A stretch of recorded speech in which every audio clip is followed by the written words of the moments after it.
하시겠습니다. 우리를 시험에 들게 하지 마시옵고 다만 악에서 구하시옵소서.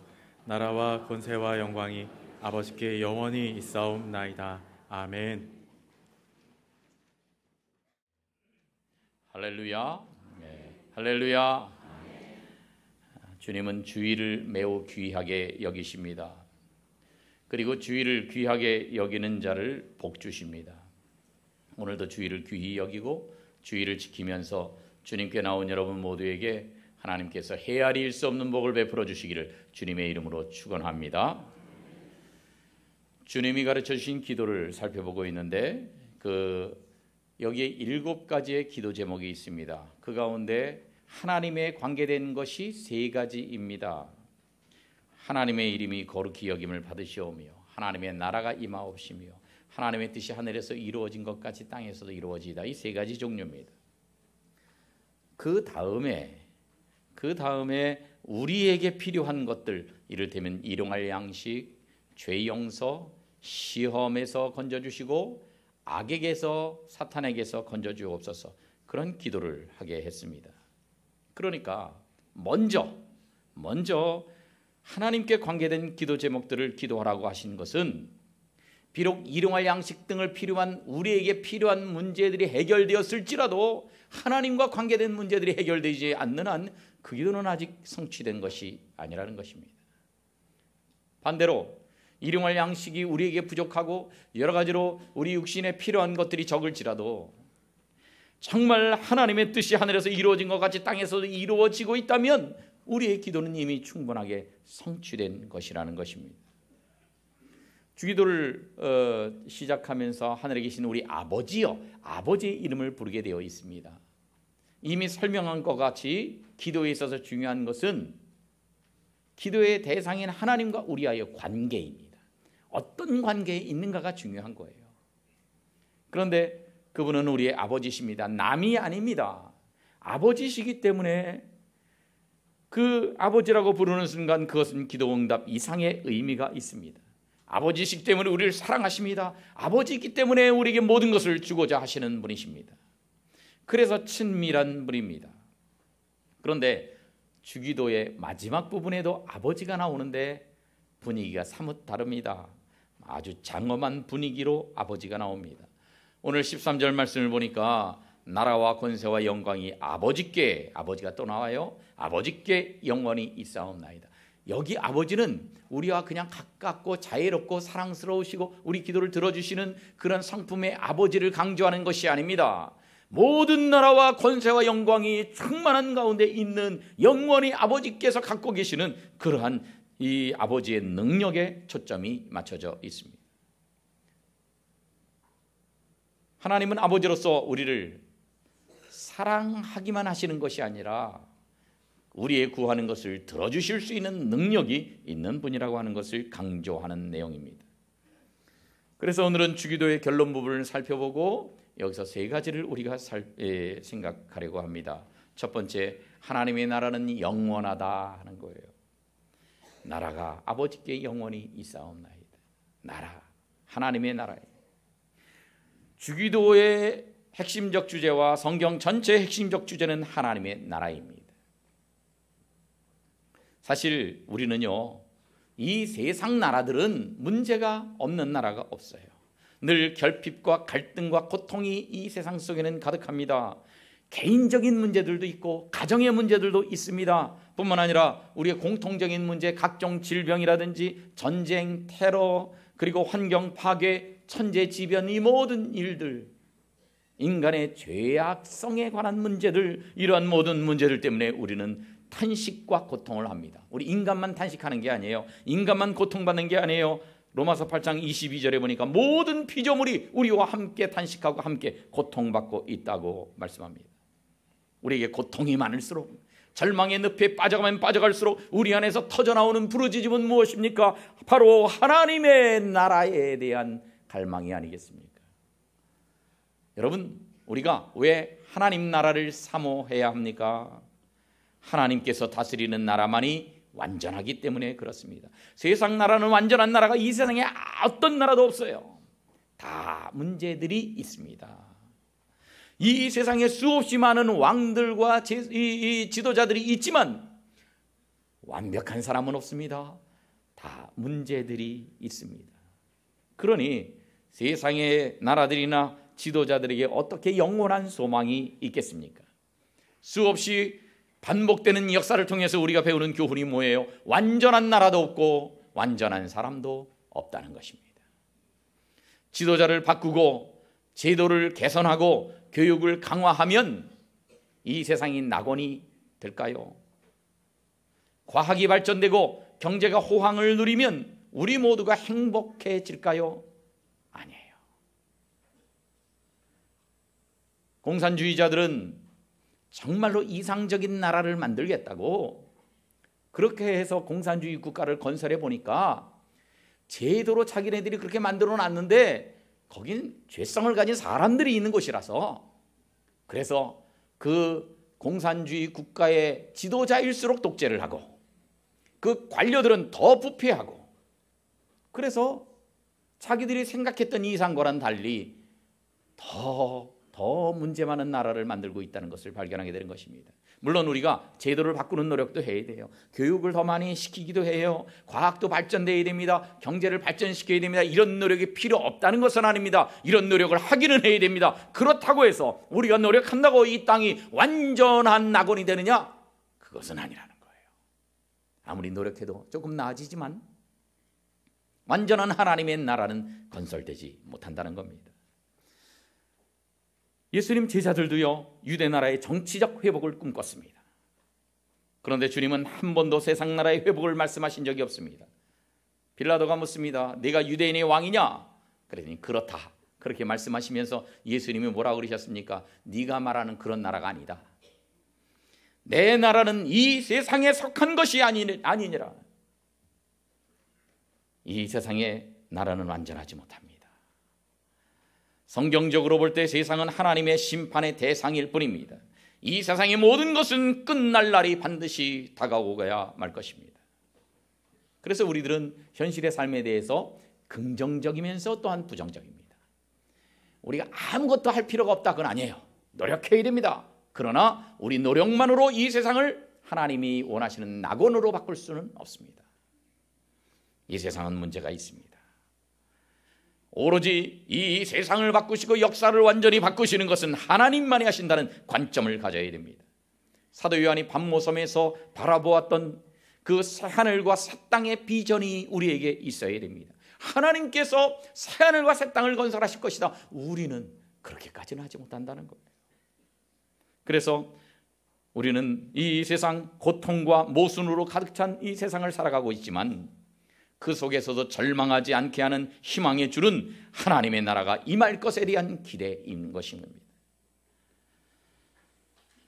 그래서 우리는요 조금 다르게 살아가야 돼요. 하나님 나라를 바라보기 때문에 다르게 살아가야 돼요. 세상 사람들은요 하는 일이 잘 안 되면 우거지상을 합니다. 죽을 상을 하고 삽니다. 뭐 좀 잘 되면 기뻐서 어쩔 줄을 모릅니다. 그러나 우리가 바라보는 것은 이 세상 것만 바라보는 것이 아니기 때문에 하나님 나라를 바라보기 때문에 좀 안 된다고 해서 죽을 것 같이 살아서도 안 되고 조금 잘 된다고 해서 지나치게 교만해서도 안 되는 것입니다. 우리의 시선은 세상의 나라, 변하는 세상의 환경에 주목하는 것이 아니라 영원한 하나님 나라를 바라보아야 하는 것입니다. 그래서 그 하나님 나라, 주기도에 기도에 있는 것처럼 더 이상 시험들 이유도 없고 악에 빠질 일도 없고 일용할 양식을 얻기 위해서 비굴해질 필요가 없는 하나님의 나라를 기다리는 것입니다. 그래서 우리가 세상적으로 잘 안 풀려가도요 잘 기도한 대로 돌아가지 않아도요 우리가 감사할 수밖에 없는 이유는 무엇입니까? 눈에 보이는 현실이 전부가 아니라는 거예요. 내가 기도한 것 이상 놀라운 것들로 역사하실 하나님을 바라보기 때문에 그러한 것입니다. 우리는 이 세상이 우리의 최종 목표가 아닌 사람들입니다. 세상에서 내가 겪고 있는 고통이 있고 탄식이 끝난 순간 그 모든 것이 끝날 순간이 온다는 것을 우리는 믿고 있습니다. 영원한 고통도 없고요 영원한 슬픔도 없습니다. 그래서 이 세상 고통이 심해지면 심해질수록 하나님 나라에 대한 기도가 절실해집니다. 그래서 사도 요한은 요한계시록 마지막에서 이렇게 고백하고 있습니다. 아멘 주 예수여 오시옵소서. 따라합시다. 아멘 주 예수여 오시옵소서. 주님 오시옵소서. 이 세상이 불합리하고 부조리하고 어려운 일들이 많지만 하나님 나라의 도래를 꿈꾸는 사람, 하나님의 완전한 통치를 기다리는 사람은 낙심하지 않는 것입니다.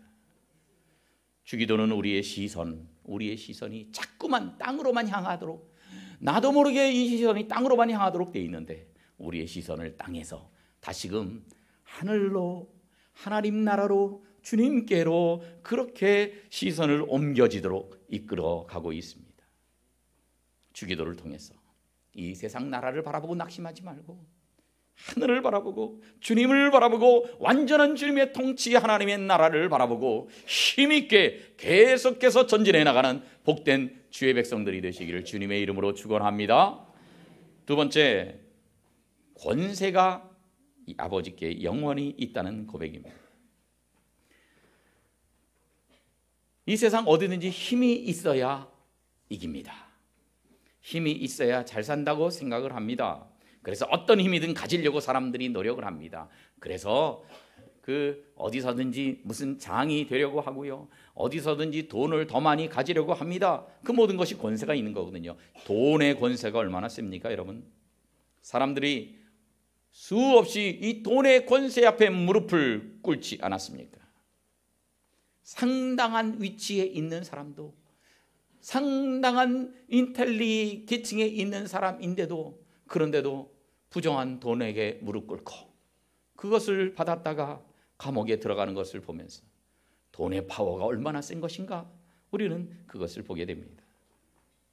그런데 여러분, 돈의 권세도 그렇고 세상의 권세도 그렇고 오래가지 못합니다. 잠깐입니다.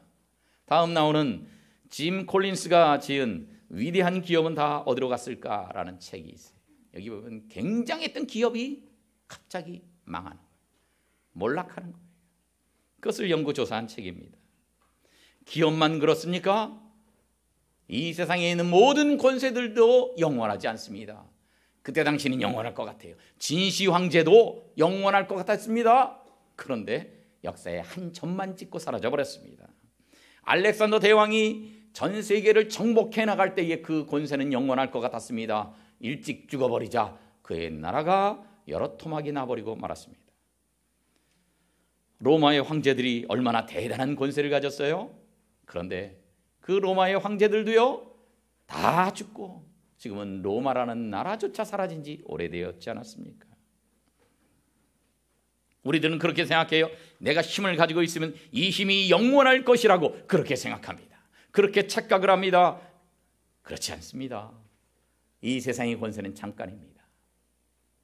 우리가 사극을 봐도요, 어떤 시대에 실세라는 사람이 있어요. 그 사람이 말을만 하면 하늘을 나는 새도 떨어뜨린다. 그런 사람들이 있어요. 그런데 여러분, 그런 사람도 권세가 오래가지 못해요. 조금 지나면 역적으로 몰려서 사약을 받는 것을 우린 수도 없이 보지 않았습니까? 이런 역사를 통해서 얻을 수 있는 것이 무엇입니까? 영원한 권세는 없다. 절대 권력은 없다. 영원한 부도 없다. 영원한 제국도 없다는 것입니다. 그래서 시편 146편을 보면 귀인들을 의지하지 말며 도울 힘이 없는 인생도 의지하지 말라고 말씀합니다. 왜냐? 그 다음 절 4절 말씀을 보니까 그 이유가 나와 있어요. 다 같이 읽어볼까요? 시작. 그의 호흡이 끊어지면 아멘. 아무리 높은 지위에 있는 사람도요 의지할 필요가 없다는 거예요. 그냥 호흡만 끊어지면 모든 계획이 다 물거품이 되기 때문이라는 겁니다. 그렇습니다. 내가 사람을 믿었다가 그 사람이 갑자기 실각을 하든지 그 사람이 갑자기 죽어서 그래서 모든 계획이 무산된 일이 있지 않습니까? 어떤 사람이 분명히 도와주기로 약속했는데 그 사람이 또 마음이 갑자기 변해가지고 딴소리를 하는 것도 우리는 경험하지 않습니까? 그 사람들만 보고 욕할 일이 아닙니다. 우리 자신도 그래요. 나 자신도 마음이 자꾸 변하지 않습니까? 나도 내 마음을 못 믿는데 어떻게 다른 사람을 믿으며 의지하며 살 수가 있겠습니까? 더구나 그들이 마음이 안 변해도요, 그들의 권세가 영원하지 않는데. 그렇습니다. 세상 권세는 영원하지 않습니다. 하나님의 권세만 영원합니다. 하나님만이 영원한 왕이십니다. 그래서 우리는 세상의 힘을 믿지 말고 오직 하나님의 권세만 믿고 살아야 하는 줄로 믿습니다. 욥은 모든 고난을 다 겪고 난 다음에 하나님께 대해서 새로운 고백을 합니다. 욥기 42장에 보니까 주께서는 못하실 일이 없다고 그렇게 고백합니다. 주님은 전능하신 하나님이에요. 마이티 정도가 아니에요. 얼마이티, 전능하신 못하는 것이 없는 하나님입니다. 무에서 유를 창조하시고 죽은 자를 살리시는 하나님이십니다. 하나님의 권세는 잠깐 있다가 반짝하고 사라지는 권세가 아닙니다. 하나님의 권세는 우리를 완전하게 하실 것입니다. 그래서 어떤 힘든 일을 만나도 이 영원하신 전능하신 하나님을 믿고 기도하고, 그래서 이 하나님의 나라와 권세가 영원하다는 것을 자신 있게 확신 가운데 선포하고 전파하는 복된 주의 백성들 되시기를 주님의 이름으로 축원합니다. 마지막으로 영광이 아버지께 영원히 있다는 고백이에요. 아버지께 뭐가 영원히 있다고요? 영광이 영원히 있어요. 이 영광이라는 단어는요, 정의하기가 쉽지 않습니다. 왜냐하면 이거 사람에게 관련된 단어가 아니고요, 하나님이 연관된 단어이기 때문에 그래요. 그런데 하나님에게 영원한 영광이 있지만 사람에게도 영광이 있기는 해요. 국회의원 선거를 해서 당선됐어요. 영광입니다. 장관으로 입각했습니다. 영광입니다. 아이돌 가수가 돼가지고 많은 관중들의 이 박수갈채를 받습니다. 영광입니다. 그런데 그 영광이 오래갈까? 수없이 많은 아이돌 우리는 거의 다 잊어버리지 않았습니까? 정치인들 국회의원에 당선되고 장관에 입각되고 그랬던 사람들이요, 영원한 영광을 갖는 것이 아니라 잠시 후에는 또 여러 가지 추문에 관계되는 것들을 우리는 많이 보지 않았습니까? 그래서요, 인간의 이 영광은 오래가지 않습니다. 마치 꽃꽂이에는 꽃과 같아요. 꽃꽂이를 해놓으면 꽃이 아름답습니다. 향기도 납니다. 그러나 일주일만 지나면 시들어버립니다. 그래서 쓰레기통에 버려서 아무도 거들떠보지 않는 존재가 되는 것, 그것이 인간의 영광이에요. 그래서 사람들이 세상에서 영광을 얻고 박수갈채를 얻기 위해서 노력을 하고 그것에 목을 매지만, 그러나 그렇게 해도 그들이 얻고자 하는 영광은 유효기간이 너무나 짧습니다. 영원한 영광은 하나님께만 있습니다. 이 영광은 히브리어로 카보드라는 단어도 있지만 주로 이 쉐키나라는 단어를 써요. 이 쉐키나라고 하는 단어는 명사고요, 샤칸이라고 하는 동사에서 나왔어요. 그래서 이것은 거주한다는 뜻이에요. 어떻게 거주하냐? 사람들이 성막을 만듭니다. 성막의 모든 기구를 만들고요, 그걸 천막을 여러 겹으로 해가지고요, 성막을 만들어 놓습니다. 그러나 그거는 거룩한 게 아니에요. 그 자체로는 아무런 의미가 없어요. 거기 하나님의 영광이 거해야 됩니다. 하나님께서 거기 거주하셔야 합니다. 그래서 성막을 다 만들어 놓고 또는 성전을 만들어 놓고 나면 어떻게 됩니까? 거기에 하나님의 빽빽한 구름이 내려앉습니다. 그걸 쉐키나라고 해요. 그럴 때 그곳에 볼품 없었던 그런 이 성막에 하나님의 영광의 구름 쉐키나가 임하면, 그러면 사람들이 아무도 근접할 수 없는 영광이 충만하게 되는 것입니다. 신약성경은 우리에게 말씀합니다. 구약의 성전은 지금 우리 모두 개인이 다 성전이라고. 너희가 하나님의 성전인 것과 하나님의 성령이 너희 안에 거하시는 것을 너희가 알지 못하느뇨. 우리가 하나님의 성전이라고 말씀합니다. 구약의 성막이 장막이 다 그저 오래되면 너덜너덜하고 별것 아닌 것 같아요. 볼품 없습니다. 그런데 그곳에 하나님의 영광이 거하시면 그때는 거룩한 장소가 되는 것처럼 우리도 볼품없는 장막 같은 존재입니다. 우리도 내세울 것이 없습니다. 우리도 초라합니다. 그러나 주님께서 우리와 함께 거하시면 찬란한 영광의 도구로 변화되는 것입니다. 우리가 중요한 것이 아니라 우리의 쉐키나 하나님의 영광이 임하면 우리가 달라지는 거예요. 하나님은 우리에게 영광을 보여주시는 분인데 사람이 타락하면서부터 하나님의 영광을 볼 수가 없었어요. 그런데 모세는 하나님께 하나님의 영광을 경험하기를 간구합니다. 문제는 죄인된 인간이 하나님의 영광을 보면 죽는다는 거예요. 하나님의 영광이 너무나도 찬란하기 때문에 그렇습니다. 그래서 하나님께 하나님 영광을 보여달라고 모세가 조르니까 하나님이 특별한 방법으로 보여주시는데, 큰 바위 반석이 있는데 그 쪼개진 사이가 있는데 거기다가 모세를 집어넣습니다. 그리고 하나님의 큰 손으로 꽉 덮어버립니다.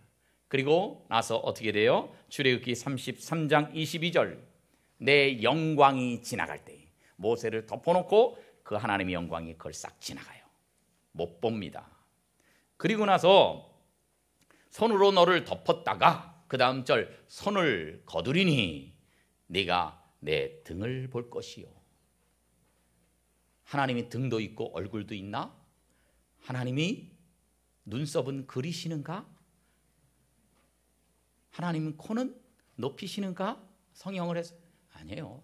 이거는 그 하나님을 의인화해서 보여주는 거예요. 우리가 하나님에 대해서 잘 모르니까 우리 사람과 비슷하게 표현을 했을 뿐이지, 하나님이 우리처럼 손가락이 이렇고 하나님이 이 얼굴이 어떻고 하나님이 등이 있고 그렇다는 뜻은 아닙니다. 여기서 하나님의 등을 잠깐 보게 되는 것은 무엇을 말하느냐? 하나님의 영광을 정면으로 다 체험할 수는 없고 하나님의 영광의 끝자락만 살짝 볼 수 있다는 거예요. 그런데 여러분, 이 눈부신 하나님의 영광이 슬쩍 지나가기만 해도, 그 하나님의 영광의 그 끝자락을 살짝 경험하기만 해도 모세에게서 어떤 현상이 일어났습니까? 모세의 얼굴에서 빛이 났어요. 광채가 났어요. 어느 정도 세게 났느냐? 백성들이 못 볼 정도로, 백성들이 눈이 부셔 반짝반짝. 그래가지고 도대체 안 되겠어서 모세가 수건으로 얼굴을 가려야 될 정도였습니다. 여러분, 우리가 하나님의 영광을 일부라도 체험하기만 하면 우리에게서 하나님의 영광이 이와 같이 나타나고 반사되고 하나님의 영광을 주변 사람들에게 보여줄 수가 있는 것입니다. 그래서 우리는 예배 시간마다 하나님의 영광을 봐야 합니다. 예배 시간에 꾸벅꾸벅 졸고 있고 예배 시간에 딴 생각하고 있고 그런 것이 아니라 하나님의 영광을 봐야 돼요. 그럴 때 우리가 하나님의 영광이 우리에게서 빛나는 거예요. 주변의 사람들이 우리를 보고 하나님의 영광을 보게 될 것입니다. 여러분의 주변 사람들은 여러분을 보면서 하나님의 영광을 보고 계십니까? 아니면 주변 사람들이 여러분을 보면서 세상을 보고 계십니까? 우리가 세상 것만 열심히 보고 있으면,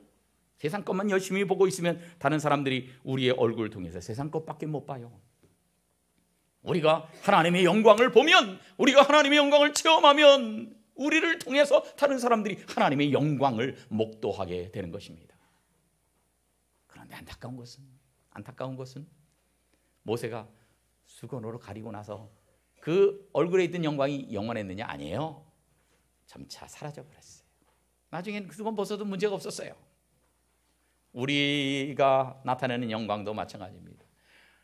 그래서 우리의 영광이 오래가지 못하기 때문에, 우리가 반사하는 하나님의 영광이 오래가지 못하기 때문에 우리는 예배 시간마다 하나님의 영광을 봐야 됩니다. 기도할 때마다 하나님의 영광을 체험해야 됩니다. 한 번으로는 안 됩니다. 계속 반복해서 하나님의 영광을 우리가 체험하고 그것을 사람들에게 반사하고 보여줄 수 있어야 하는 것입니다.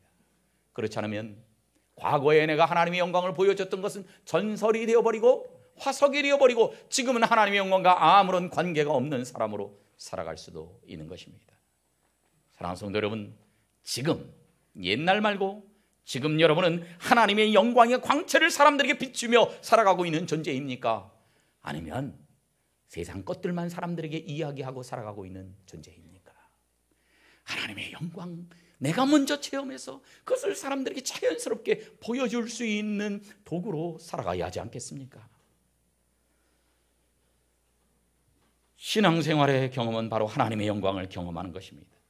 마틴 로이드 존스는 이렇게 말을 했습니다. 하나님의 영광이 스쳐 지나가기만 해도 그곳에 놀라운 일이 생긴다 그랬어요. 여러분, 자신에게 문제가 있어도 하나님의 영광이 우리에게 임하면 우리의 문제가 해결되는 거예요. 우리 가정에 문제가 많이 있어도 하나님의 영광이 우리 가정에 임하면 모든 문제가 해결될 줄로 믿습니다. 그래서 우리는요, 우리 한 사람 한 사람이 하나님의 성전인데 하나님의 영광이 임하지 않으면 우리 성전이 더 이상 아니에요. 아무것도 아닌 존재예요. 하나님의 영광이 임해야 성전다운 하나님의 사람이 되는 것입니다. 에스겔서를 보면 이스라엘 백성들이 죄를 짓고 나서 회개하지 않아요. 그러니까 어떻게 하십니까? 하나님이 성전에서 영광을 거두어 가버리셔요. 엘리 제사장 때에 비나스의 아내가 아기를 낳으면서 그 아기를 이름을 이가봇이라고 짓습니다. 이가봇, 하나님의 영광이 떠나갔다는 거예요. 하나님의 영광이 떠나갔다. 아주 무서운 이야기입니다. 저주가 다른 것이 저주가 아니에요. 하나님의 영광이 떠난 상태가 저주입니다. 하나님의 영광이 임한 상태가 축복의 상태입니다. 여러분은 하나님의 영광이 임한 상태입니까? 하나님의 영광이 떠나가 버린 상태입니까? 그런데 인류에게 하나님의 영광이 떠나갔다가 이 하나님의 영광이 다시 돌아왔습니다. 이 저주가 풀렸습니다. 하나님께서 아들 예수 그리스도를 통해서 이 땅에 하나님의 영광을 보여주셨습니다. 요한복음 1장 14절에 보면 이런 말씀이 있어요. 다 같이 읽을까요? 시작. 말씀이 육신이 되어 우리 가운데 거하심에 우리가 그의 영광을 보니. 아멘. 여기 영광이라는 단어가 2번 나와요. 그의 영광을 보니, 아버지의 독생자의 영광, 바로 예수님께서 영광을 가지고 다시 우리 가운데 오셨습니다. 인류를 떠나갔던 하나님의 영광이 다시 우리에게 돌아온 것입니다. 모든 저주가 이로 말미암아 사라진 것입니다. 그런데 여러분, 여기 보니까 말씀이 육신이 되어 우리 가운데 거하심에, 따라합시다. 거하심에. 여기 거하심에라고 쓰여진 이 헬라어 단어가 에스케노센이라는 단어예요. 에스케노센. 아주 의미심장한 단어입니다. 이 거한다는 헬라어 단어들이 다른 게 많은데도 불구하고 이 단어를 선택한 데는 이유가 있습니다. 아까 말씀드린 샤칸이라는 동사, 거한다는 동사가 히브리어에 있어요. 거기서 파생된 단어, 이 쉐키나라고 하는 단어가 있다고 이미 말씀드렸잖아요. 헬라어와 히브리어는 완전히 구조가 달라요. 완전히 달라요. 그런데 히브리어는요, 자음으로만 표기합니다. 본래. 나중에 마스터 학자들이 나중에 이렇게 좀 모음을 붙여놓긴 했지만 본래는 자음만 있어요. 이 히브리어의 샤칸과 쉐키나의 지금 빨간 글씨로 표현된 것 SKN 똑같이 자음이 들어가 있어요. 그런데 헬라어는 전혀 다른 언어임에도 불구하고 바로 이 하나님의 영광의 구름, 이 쉐키나를 연상시키기 위해서 특별히 에스케노센이라는 단어를 선택해서 사용하고 있는 겁니다. 똑같이 SKN이라는 자음이 들어가 있는 단어를 일부러 선택해서. 그래서 성전에 빽빽히 임했던 그 영광의 구름이 바로 예수님을 통해서 다시 재현되고 이 세상에 하나님의 영광이 다시 임재하시고 거주하시게 되었다고 하는 것을 강조하고 있는 말씀인 것입니다. 바로 예수님을 통해서 우리에게 영광이 다시 돌아왔고 소망이 다시 시작된 것입니다. 하나님의 영광이 돌아왔기 때문에 모든 저주가 끝이 납니다. 그래서 복음이야말로 유일한 희망인 것입니다.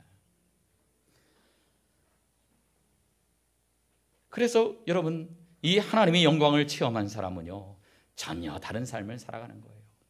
하나님의 영광을 조금이라도 맛보면 다른 것은 다 시시해지는 겁니다. 마치 태양이 떠오르면 호롱불이 별로 의미가 없는 것과 같습니다. 그러나 이 세상에 많은 사람들이요, 아직도 호롱불만 추구하고 있는 사람들이 있어요. 찬란한 태양이 있는데도 불구하고 별것 아닌 세상의 영광을 최고의 영광인 줄 알고 하나님의 영광을 맛보지 못하고 살아가는 많은 사람들이 있습니다. 그래서 모세는 이 하나님의 영광을 보기 위해서 그토록 간구했던 것입니다. 바울도 3층 전에서 하나님의 영광의 찬란함을 보았습니다. 그리고 로마서 8장에서 이렇게 고백한 겁니다. 생각하건대 현재 내가 당하고 있는 모든 고난들은 장차 우리에게 나타날 영광, 3층 전에 내가 가서 봤던 그 영광과는 비교가 안 된다. 비교가 안 된다. 하나님의 영광을 체험한 사람들이 이 말씀의 진수를 아는 것입니다. 초대교회 교부였던 크리소스톰은 이런 말을 했어요. 이 땅의 모든 사람들이 겪었던 모든 고난을 다 끌어모아도 하나님의 영광의 1초와도 비교할 수 없다. 그래서 사도 요한이 반모섬에서 보았던 그 환상을 우리도 볼 필요가 있습니다. 사도 요한도 유배지에 가 있는 상태예요. 그런데 현실적으로 아무것도 기대할 것이 없는 상태였지만 그는 그곳에서 하늘의 영광을 보았습니다. 계시록 7장에 있는 대로 찬송과 영광과 지혜와 감사와 존귀와 권능과 힘이 우리 하나님께 세세토록 있을지어다. 로마 왕국의 엄청난 힘에 의해서 유배가 있던 그가 로마 왕국의 황제의 권력을 본 것이 아니라 하나님의 영광과 하나님의 지혜와 감사와 존귀와 권능을 보고 있는 것입니다. 바로 우리에게 이것이 있어야 돼요. 하나님의 영광을 본 사람은 이것을 찬양하게 되어 있습니다. 하나님의 영광을 본 사람은 이것이 최고인 것을 압니다. 그래서 핸델의 메시아의 마지막 부분에서 이런 찬양이 있지 않습니까? 왕의 왕 또 주의 주 또 길이 왕 노릇 하시리라. 영원히 영원히 할렐루야 할렐루야 할렐루야. 이 찬양처럼 우리가 정말로 하나님의 영광을 체험하면 우리 삶에서 이런 찬양이 계속 이어지지 않을 수가 없는 것입니다. 그런데 우리가 외우는 주기도에 대개라는 말이 있어요.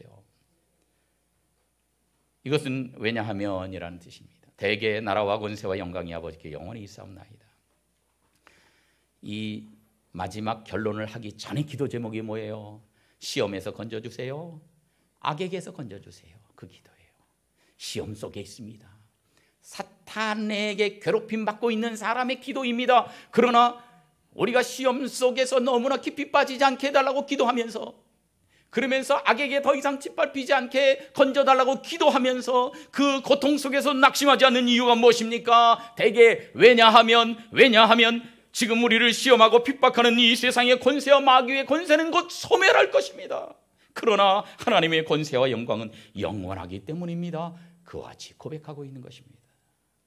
집어삼킬 것 같이 덤벼드는 악의 세력, 그것은 하나님의 권세 앞에 금방 짓밟혀질 것이기 때문입니다.